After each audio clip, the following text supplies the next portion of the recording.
سلامونه او نیکې هیلې ملګرو، یو ځل بیا امان الله احمد زی ستاسو په چوپړ کې د بوژور کمپیټریټ یا په انګلیش کې هلو کمپیټریټ په نوم چې موږ تاسو په پښتو کې ورته سلام وطنوال وایو یا کوم خلک چې زموږ تاسو د وطن د هغې ته سلام ورکوو. دا البته دا کوم نوټ چې زه جوړوم د دې عنوان ده یا د دې د عنوان لاندې به موږ تاسو له خیر سره درس وایو. په دغه درسو کې دوستانو ما مخکې تاسو ته یو پریزنټیشن کړی و چې Grammar Topics for Delft Edu. البته د ویډیو تاسو سره موجود ده. نو نن به د خیره سره موږ تاسو لومړی درس ته شروع کوو چې لیسن 1 ده. دوستانو دا په یاد ولرئ چې په دغه درس کې البته ما تاسو ته ترجمه دومره کړی نه ده. صحیح ده، ترجمه به وکړو خو ترجمه مې کړی نه ده. البته لیکلې ترجمه نشته. سمه ده. دلته نو تاسو کوشش وکړئ چې خپل ځان ته لږ څه ناڅه انرژي ورکړئ او فعالیت وکړئ. سمه ده. ښه، نو دوستانو زموږ تاسو لومړی درس چې ده دا څه ده؟ present tense of the indicative mode. موږ تاسو present tense وایو یا هغه زمان وایو چې هغه د اوس کې موږ تاسو سره خبرې کوو یا غږیږو یا یو کار کوو. سمه ده. او indicative mode مطلب دا ده چې موږ تاسو ته ښودنه کیږي یا یو کار کوو یا یو شی ښیو. سمه ده. دلته موږ تاسو په درې شیانو باندې فوکس کوو. فوکس البته څه مطلب ورکوي؟ تمرکز، یا مطلب دا ده چې زیات کوښښ کوو یا مرکزي موضوع چې ده هغه څه شی ده؟ هغه درې ګروپه ده. چې هغه څه ده؟ هغه زموږ تاسو ځینې وربونه دي یا ځینې فعلونه ده چې په ای آر، آی آر او آر ای باندې ختم کیږي. نو دوستانو دا په فرانسوي ژبه کې ټول مجموعاً ټول فعلونه په دغه درې حالاتو کې تاسو موندی شئ. سمه ده. او موږ تاسو اوس به په راتلونکي سلایډو کې په دې هر یو باندې به کار کوو او تاسو به زه مطمئن یم چې ښه به پوهیږئ په دې باندې. د دې سره سره دوستانو بیا هم ما تاسو ته یو کمیونټي جوړ کړی ده. که چیرې غواړئ چې په دې کمیونټي کې تاسو یو ګروپ ده البته فیسبوک کې، که چیرې غواړئ په دې کې ځان راجسټر کړئ یا مثال د خبرې یو غړی جوړ سئ، تاسو کولی شئ چې خپل نظریات، خپل سوالونه د ملګرو سره مثال په توګه یو چټ کوه یا مثال په توګه یو سوال اچوئ. د ځینې ملګري چې پوهېږي هغه بل ته جواب ورکوي. لکه دا یو کمیونټي م جوړ کړی، یو ګروپ شانته کار ده. که خوښېږي تاسو کولی شئ چې هلته جوین کړئ. سمه ده. نو راځئ چې درس ته ښه شروع وکړو. بیا هم دوستانو دلته in addition to Delft A1 grammar, here is the list of grammar topics to prepare for Delft A2. سره د دې چې موږ تاسو د A1 ګرامر ولوسته په تیر درسو کې، اوس به موږ تاسو د خیر سره په دې ګرامري ټاپکس یا په دې ګرامري موضوع کې موږ تاسو به د Delft A2 پروګرام لولو. چې لومړی درس موږ تاسو ته دلته د وکتور سره ښودل شوی. صحیح ده دوستانو. خو د دې نه مخکې دوستانو چې زه تاسو ته درس شروع کوم، زه تاسو نه د یو خبرې غوښتنه کوم. ځان ته زما په دې درس یا په دې سلایډ باندې تاسو نشئ کوئ چې Delft A2 پروګرام پاس کړئ. مهرباني وکړئ، لږ څه ځان ته وخت ورکړئ، لږ څه کوشش وکړئ او تاسو کولی شئ چې بیا خپل د زحمتونو پل یا د خپل د زحمتونو میوه لاسته راوړئ. زه تاسو ته لارښودنه کوم، تاسو داسې کار وکړئ. زموږ په چینل کې ویډیوګانې کې موجود ده چې کومه چې تاسو دا کتابونه ډاونلوډ کولی شئ. سمه ده. تاسو کولی شئ چې هغه ویډیو وګورئ او هلته تاسو دپاره ما ډېر زیات کتابونه هلته تیار کړی. تاسو کولی شئ د کتابونه ډاونلوډ کړئ، پرنټ کړئ، ولولئ. د همیشه دپاره فری مفت تاسو ته په لاسرس کې ده. تاسو 1 روپۍ په دې نه مصرفیږي. صرف دومره ده چې تاسو خپل زحمت وباسئ. د کوم لیول یا د کوم سطحې کتاب چې تاسو غواړئ دلته موجود ده. A1 موجود ده، A2 موجود ده، B1، B2 او C1 پورې. صحیح ده دوستانو. اوس موږ تاسو د ایدو باندې کار کوو، نو دلته مهرباني وکړئ په دې باندې کلک وکړئ. دلته تاسو ته زیات کتابونه ګورئ ښکاري. تاسو به داسې یو کار وکړئ که چیرې غواړئ چې ښه نتیجه لاسته راوړئ، دا تاسو پورې مربوط کیږي، دا تاسو ته اړه نیسي، دا تاسو ته یو آپشن ده، یا د مثال په توګه دا تاسو پورې د تاسو زړه پورې ده چې تاسو کوم شی خوښوئ، کوم کتاب خوښوئ. دغه کتابونو یو دانه یې واخلئ، که ډاونلوډ کوئ ډاونلوډ کړئ، که نشئ کوئ همدغه لینک ځان سره سیو کړئ. هر وخت چې غواړئ تاسو یې دنه کوئ شئ چې استفاده وکړئ. سمه ده؟ نو دا خو د کتاب فکر وکړه چې لومړی شروع ده. د دې نه بعد تاسو ته دلته مثال فکر وکړه دا نوی درس شروع شو که نه، دوسیه ا ژادي غلیسیون. سمه ده دوستانو؟ نو تاسو داسې یو کار وکړئ چې په هره ورځ یا هر وخت چې تاسو یو درس وایئ، زه به کوشش کوم چې تاسو ته په هفته کې یو درس انشاءالله واچوم یا تیار کوم یا آماده کوم. انشاءالله نوټونه ما آماده کړی ده، خو بیا هم موږ سره لږ وخت کم وي دوستانو. زما خپل شخصي ژوند کې مشکلاتونه زیات ده، ډېر زیات مصروفیت لرم، ما نشم کولی چې داسې تاسو ته ریګولر یا باقاعده هره ورځ یا مثال داسې ویډیوګانې جوړ کړم. سمه ده؟ نو دا صرف د وطنوالو، د دوستانو، د خلکو د چوپړ او یا د دې چې دوی ته یو ښه خدمت مونږ وړاندې کړو او دوی په خپلو خپو ودرېږي او بله ورځ د خلکو د احتیاجتیا نه ووځي، دا پروګرام ما جوړ کړی ده. نو تاسو داسې کار وکړئ چې دلته راسئ، یو کتاب انتخاب کړئ، هره ورځ یې ولولئ. سمه ده؟ د هغې سره سره فکر وکړه چې دلته تاسو یو نوی لغت ګورئ. یو کتابچه واخلئ، قلم واخلئ، دا کتاب ځان ته بیل دا لغت ځان ته بیل ولیکئ او تکرار یې کړئ د ځان سره.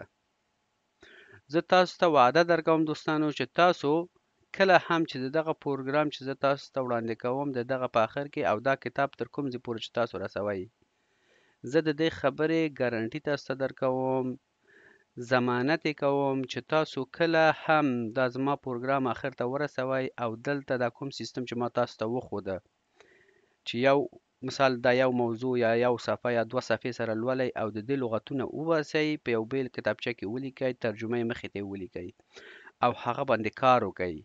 هغه باندې کار مطلب دا ده چې تاسو به هغه څو ځلې لیکئ، څو ځلې لیکئ. سمه ده؟ دلته تاسو ته ځینې جملې لیکلو طریقه یې هم ښودلې ده. ګوره ښه، تاسو یې دنه پوره استفاده کوئ شئ که چیرې وغواړئ. صحیح ده دوستانو؟ دا خو بهترین کتاب چې زه تاسو ته پیشنهاد کوم دا د لوستنو دپاره ده، او دوهم کتاب چې زه تاسو ته پیشنهاد کوم او یا دا چې تاسو ته غواړم چې وړاندې کړم دا کتاب ده دوستانو چې د پروګرسیو په نوم یادیږي. دا وینئ؟ دا هیڅ د ځینې خلکو خبره کوم مشکلات نه لري، ډېر آسان، ډېر بسیط کتاب ده، خو خدای دې وکړي چې تاسو ترې ګټه واخلئ دوستانو. دا ډېر زیات اکسرسایز لري، ډېر بې حد زیات اکسرسایز لري، البته لوستنه پکې ډېر کم ده. نو ګورئ دلته تاسو ته اول مثال درکړي، د مثال نه بعد صحیح ده دوستانو؟ تاسو چې مثال ولوسته دلته به یې پریکټس کوئ. صحیح ده؟ ډېر آسان او ډېر بسیط ده. دلته ګوره بیا هم تاسو دلته یې لولئ، دلته دوباره بیرته یې لیکئ، دلته یې مثال بیا یې لیکئ، دلته بیا یې لیکئ. دا ډېر یو کامیاب کتاب ده زه چې ګورم دوستانو، ما په خپله په دې کې کار کړی. نو زما پیشنهاد تاسو ته دا ده چې دوستانو که چیرې غواړئ چې ژبه بهترین طریقه باندې زده کړئ او زر تر زره له خیره ښه اسناد لاسته راوړئ، د دلف ایدو پروګرام په اگزیم کې یا په امتحان کې ښه نتایج لاسته راوړئ، دا د اکسرسایز دپاره کار وکړئ دوستانو. او دا لومړی کتاب چې ما تاسو ته وښودو دا ستاسو د ګرامر، البته د ګرامر د تکرار او همداسې د لغاتو د ذخیرې دپاره بهترین کتابونه ده. نو دا دواړه کتابونه زه تاسو ته پیشنهاد کوم چې هر کله استفاده ترې وکئ او ویې لولئ. سمه ده دوستانو؟ نو خدای دې وکړي چې تاسو یې دنه ګټه واخلئ. بیرته موږ تاسو ځو خپل د سلایډ په طرف. دا زموږ تاسو دوستانو چې ګورئ دا زموږ تاسو فهرست ده چې د خیر سره همداسې ښکته راځو او د آخره پورې کاندیشنل ده او د دې نه بعد دا به زموږ تاسو آخري درس وي. ښه دوستانو دلته ښه متوجه شئ. infinitive verb یا infinitive verb. چې موږ تاسو په پښتو کې ورته څه وایو؟ مصدر. په فارسي کې ورته هم مصدر وایي دري ژبه کې. An infinitive verb is the basic form of the verb that present an action as an idea or concept rather than the specific action of the subject. دوستانو ښه د خبرې ته خپل مغزه واسکئ، وګورئ چې څه ویلې. وایي یو مصدر د فعل بنسټیز شکل دی چې یو عمل د یو موضوع د ځانګړي عمل پر ځای د مفکورې یا خیال په توګه وړاندې کوي. یا زه تاسو په بل طریقه پوهیږم، دا مصدر په خپله چې دا یو عمل نه ده دوستانو. ښه عمل باندې خو پوهیږئ، عمل دته ویل کېږي چې مثال د خبرې فکر وکړه چې ته د خپل ځایه پاڅېږې، زه ځان ته چای تیارې، دا یو عمل ته وکړو، یو کار وکړه، صحیح ده. خو په عادي حالاتو کې که ته په خپل ځای کې ناست یې او ته وایې چې چای سکل، چای خو ګیلاس ستا په لاس کې نه ده که نه، نو ته ویل چې چای سکل. چای سکلو نه مطلب څه شی شو؟ مطلب دا شو چې تا یو خیال ځان سره وکړه، یا تا یو فکر ځان ته وکړه، سمه ده، یا تا یو مفکورې باره کې خبرې وکړه چې چای سکل کوي، نو ګیلاس به لاس کې اخلي او خوله ته به یې نږدې کوي او د هغې نه به ګوټ کوي، سمه ده. نو دته دا یو مفکوره شو، یو خیال شو. دغه حالت ته څه وایي؟ دته مصدر وایي. خدای وکړي چې تاسو په دې ښه پوه شوي اوسئ.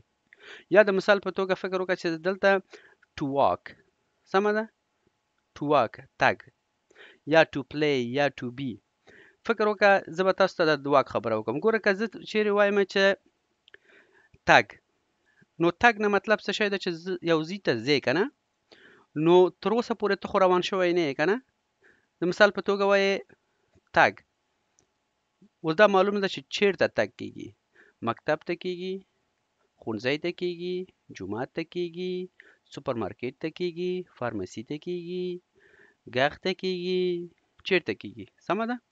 نو دا تګ چې شوه دلته ګوره یو مفکوره شوه، چې مطلب دا ده چې دا به یو کس به قدم وهي، یا د موټر په طریقه ځي، یا د بایسکل په طریقه ځي، یا د تخوتینت په طریقه ځي، په هر طریقه چې ځي، خو تګ یو مفکوره شوه دلته. خدای وکړي چې تاسو په دې ښه پوه شوي اوسئ. همداسې لوبه، همداسې وسیدل او یا داسې نور. نو دغه حالت ته څه ویل کېږي؟ مصدر ویل کېږي. یا په بل طریقه زه تاسو پوهیږم تر هغه وخته پورې چې یو فعل، تر هغه وخته پورې چې یو عمل یا یو مفکوره یا یو خیال په جمله کې استفاده شوی نه وي، هغې ته څه وایي؟ مصدر وایي. دا په اسانه طریقه. بس کله چې په جمله کې استفاده شو هغه بیا څه شو؟ کانجوګیت شو. صحیح شو؟ بس دومره اسانه خبره. اوس temps présent de mode indicatif. Concentrez-vous sur les trois groupes de verbes. Ça termine par ir, or, ir, re. اوس موږ تاسو په موډ انډیکیټیو باندې یا د پریزنټ ټنس باندې کار کوو چې هغه زیات تمرکز په څه باندې کوي؟ په درې ګروپ باندې، چې هغه په څه شی باندې تخمینیت کیږي یا په څه شی باندې ختمیږي؟ په ای ار، یعنی په آی آر، وبخښئ ای آر، آی آر او آر ای باندې. Le premier groupe, le verbe en OR. Le deuxième groupe, le verbe en IR. Le troisième groupe, le verbe irrégulier. اوس په دې ښه ځان پوهیږئ تاسو چې موږ تاسو په فرانسوي کې څو ګروپه لرو؟ درې ګروپه لرو. ښه، لومړی ګروپ چې ده هغه لغات یا فعلونه په څه شی ختمیږي؟ په ای آر باندې ختمیږي. دوهم ګروپ چې ده هغه په څه ختمیږي؟ په آی آر باندې ختمیږي. او درېیم ګروپ چې ده هغه څه شی ده؟ هغه irrégulier ده. irrégulier مطلب دا ده چې غیر قانوني، یا د مثال په توګه irregular بې قاعده فعل ده. بلې بې فایده بې قاعده فعل هغې ته ویل کېږي. سمه ده. نو قاعده او بې قاعده موږ تاسو په راتلونکي سلایډ کې پې بحث کوو. بیا همدلته تاسو ته ویل شوی چې French has classified regular verbs into 3 groups based on the ending of their infinitives. لکه مخکې ما البته موږ تاسو فرانسوي کې ویلې، دلته بیا په انګلیسي کې درته لیکلی ده چې په فرانسوي کې 3 ګروپه ده. چې هغه هر یو په انفینیټیو حالت کې په څه ښودل کیږي؟ په ای آر، لکه مانژې، مانژې، to eat. کله چې آی آر سره یې فینیر، فینیر، to finish. بیا آر ای attendre، to wait. صحیح ده دوستانو؟ لکه مخکې سلاید کې ما تاسو ته یو خبرې یادونه وکړه چې ریګولیر ایریګولیر ورب. اوس یو ریګولر ده یو ایریګولر ورب ده دوستانو. ښه اوس دې خبرې ته متوجه شئ. دا درس البته تیر یک پروګرام کې شته دوستانو، که چیرې غواړئ تاسو کولی شئ چې هلته یو وارې بیا دوباره پخواني درسونه وګورئ. خیر ده. دا همیشه په یاد وساتئ کله چې تاسو هم درس وایئ که نه، نو درسونه یو د بل سره تړاو لري. کله چې پخوانی درس دې زده یي، دا اوسنی درس دې زده کېږي. یا د مثال په توګه دا درسونه چې ده داسې یو شکل لري چې لکه د پاوړۍ په شان اوسېږي. ښه، که چیرې لومړی پاوړی دې صحیح وي، دویم پاوړی ته خطی شي، او که چیرې لومړی پاوړی نه وي نو دویم پاوړی ته بیا په سختي خطی شي. سمه ده. نو ریګولر ورب دوستانو هغه وربو ته ویل کېږي چې هغه باقاعده ده. صحیح ده. باقاعده نه مطلب دا ده چې د هغه شکل تغییر نه کوي. صحیح شو دوستانو. او ایریګولر ورب هغه ده چې هغه بې قاعده ده. مطلب دا ده چې د هغه شکل مکمل تغییر کوي. صحیح ده دوستانو. نو د دې زیاتو معلوماتو لپاره تاسو کولی شئ چې هلته لاړ شئ. ما نه غوښته چې دا درس ډېر البته دا سلاید ډېر زیات اوږده شي، نو د هغې لپاره ما صرف تاسو ته هسې دې باره کې معلومات صرف نمونه یې ښودلې ده، او نور پوره زیات معلومات مې دلته درس کې نه ده اخیستی، ځکه چې دا د پروګرام موضوع نه ده. Le premier groupe le verbe en OR. اوس تاسو ته وایي چې لومړی ګروپ چې ده دا څه شی ده چې ای آر سره ختمیږي. 80% of the French verb are ER verbs. اوس تاسو ته دا خبره کوي چې 80% فرانسوي فعلونه کومه ځای ده؟ د ای آر سره ختمیږي. څه سره؟ ای آر سره. چې هغه بیا څه سره کانجوګیټ کیږي؟ د ای سره، ای اس سره، ای سره، او ان اس سره، ای زد سره، ای ان ټي سره. اوس به تاسو په دې باندې کله چې موږ په جملو کې استفاده کوو بیا تاسو پوهیږئ چې کومه سې استفاده کیږي. صحیح ده دوستانو. نو د ټولو نه مخکې راځئ دلته دا مثال یې وګورو. لومړی مصدر چې موږ تاسو سره څه ده؟ هغه ایمې. ایمې معنا څه ده په انګلیسي کې؟ ټو لایک. څه شی ده؟ ژیم، ژیم، تویم، تویم، الم یا ایلم یا آنم، هر یو چې وایئ. که هلکې الم، ایلم یا آنم. سمه ده؟ نو ایمون، نو زیمون، نو زیمون، vous aimez، vous aimez، elles aiment، elles aiment. دویم لغت چې موږ تاسو سره د بیا هم د ای اخ سره to sing معنا ورکوي. chanter، chanter، je chante، je chante، tu chantes، tu chantes، elle chante یا il chante، او یا هم on chante. nous chantons، nous chantons، vous chantez، vous chantez، vous chantez، elle chante، elle chante، elle chante. د هغې نه وروسته بل لغت چې موږ تاسو سره ده هغه څه ده؟ ژوې، ژوې. درسته دوستانو؟ نو ژوې څه مطلب ورکوي په انګلیسي کې؟ ټو پلی، لوبه کول. je joue، je joue، tu joues، tu joues، elle joue یا il joue او یا هم on joue. nous jouons، nous jouons، vous jouez، vous jouez. سمه ده؟ او آخر کې elle joue، elle joue، elle joue. ښه دوستانو، اوس دا زموږ تاسو د لومړی ګروپ لغتونه و چې تاسو ته ما وښوده. د دې دپاره چې لا زیات معلومات تاسو د باره کې لاسته راوړئ، دلته تاسو ته ما د کانجوګیشن سایټ البته راخیستې ده. نو تاسو کولی شئ چې دلته راسئ، خپل هر لغت 80% لغت تاسو ته ویلي چې لومړی ګروپ کې راځي. فکر وکړه چې زه څه شی لیکمه؟ ژوې. سمه ده؟ ژوې. دا ګوره ژوې راغی. اوس تاسو ایدنه پوره هر څه لاسته راوړی شئ. ګوره تاسو ته په څو حالاتو کې ښیي. د پرزنټ په حالت کې فکر وکړه چې دا ده. سمه ده؟ نو که چیرې هم تلفظ یې کوی نشئ، تاسو دلته Je joue. پام هم ده. je joue. Tu joues. tu joues. Il joue. elle joue. Nous jouons. nous jouons. Vous jouez. او Il joue. elle joue. سمه ده دوستانو؟ نو تاسو کولی شئ د دې طریقې نه دلته استفاده ترې وکړئ. صحیح ده؟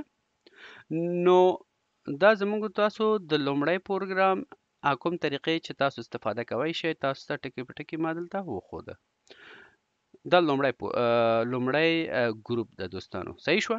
دا دلته د موضوع دلته ختم شو، د لومړی ګروپ. موږ تاسو اوس د دوهم ګروپ په طرف ځو. صحیح ده دوستانو؟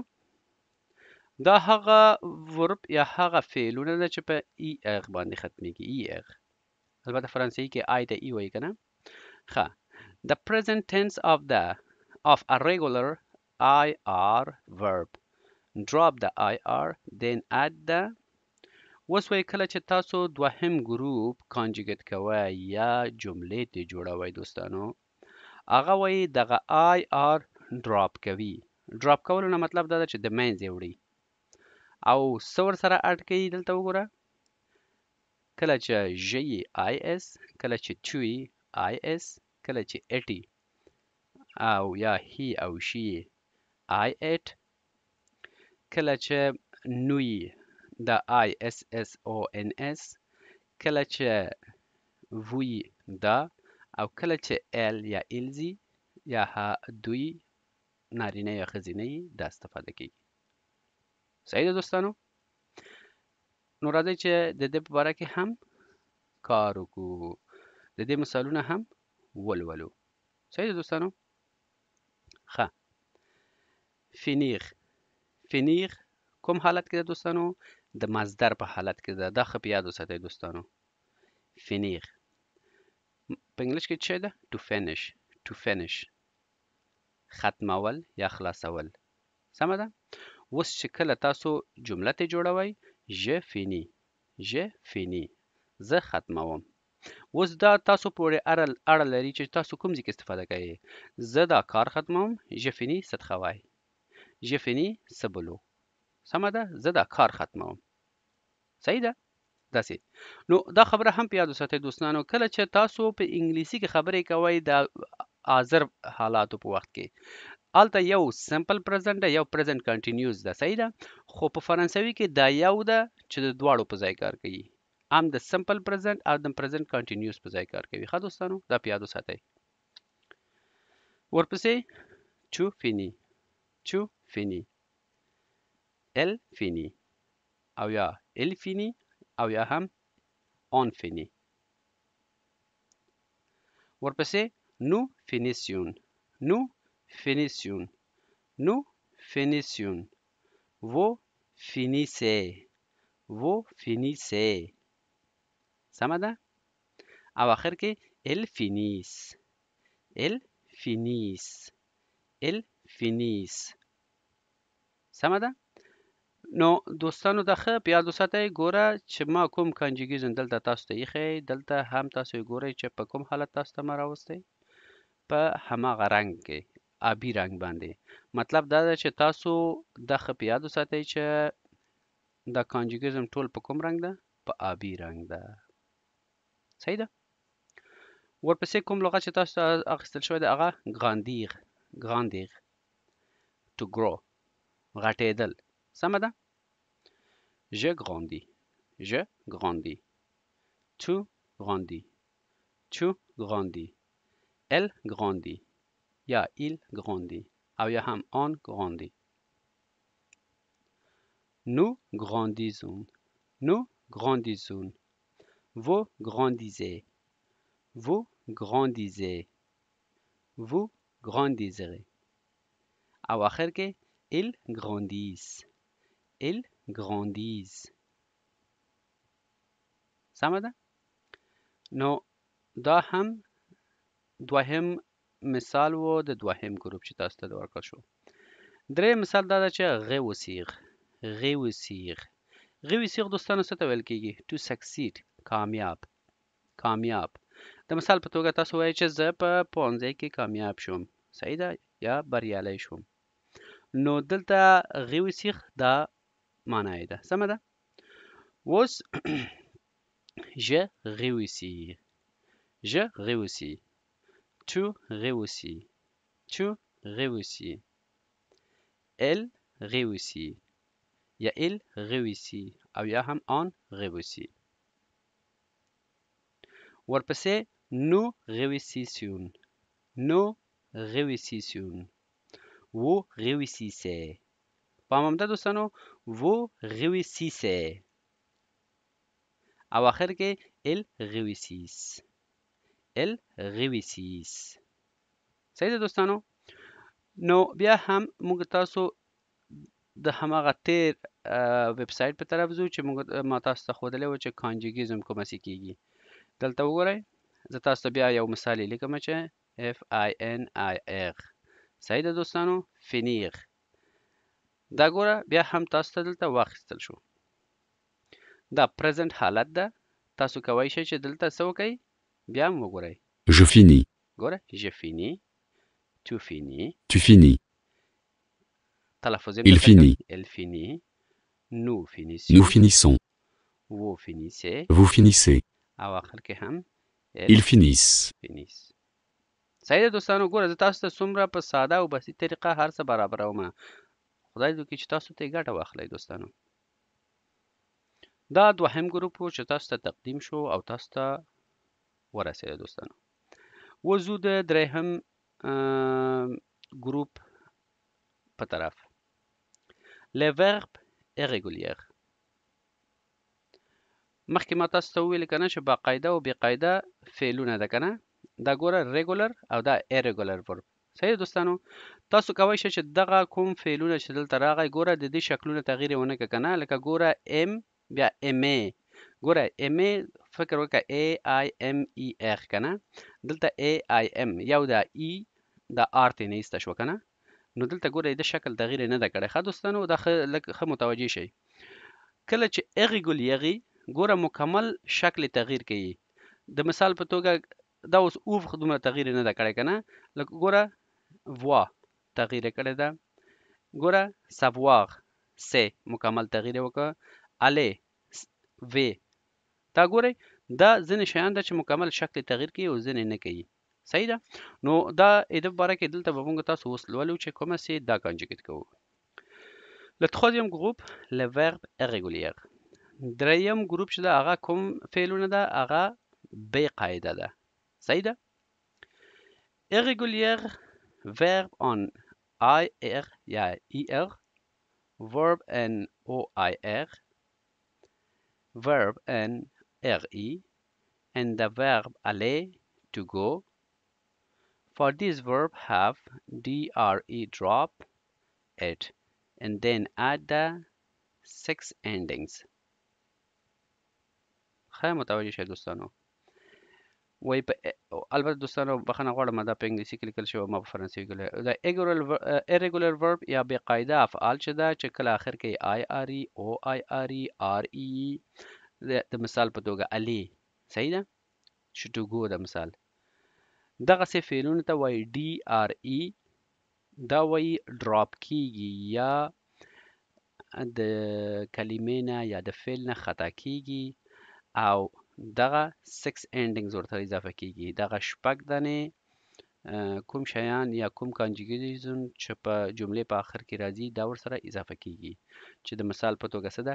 DS ژ دپاره راځي. DS بیا د چو دپاره راځي.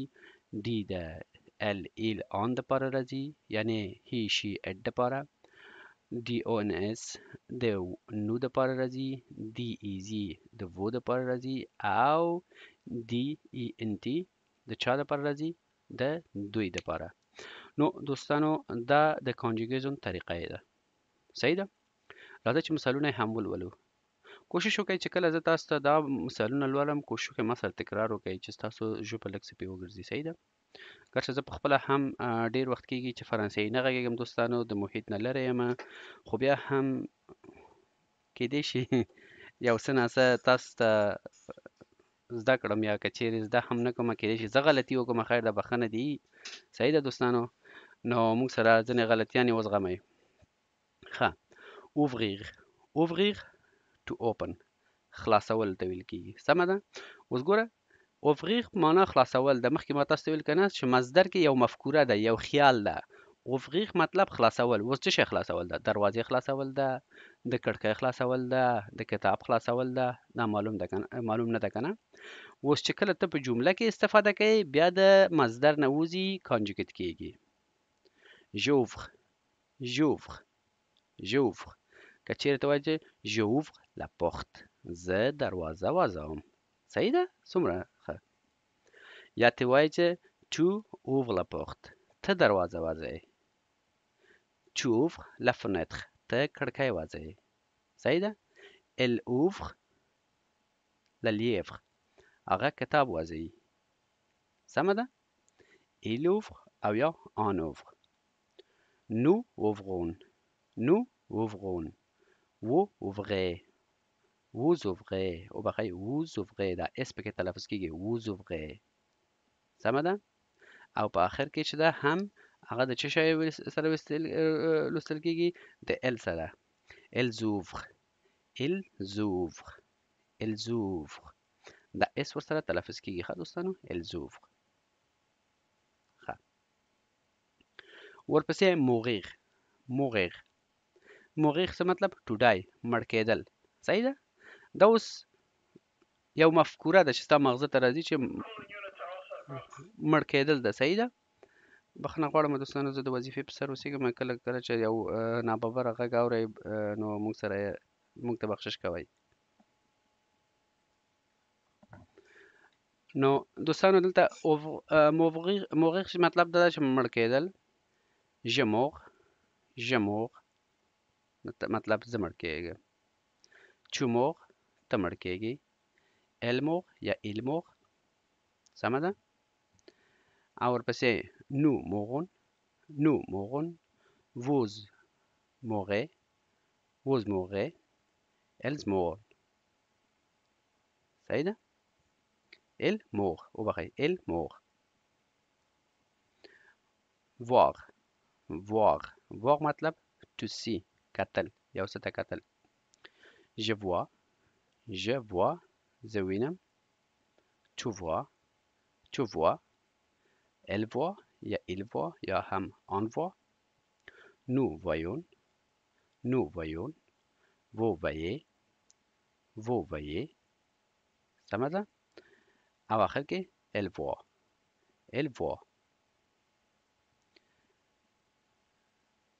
savoir څه مطلب؟ to know پوهېدل. صحیح ده؟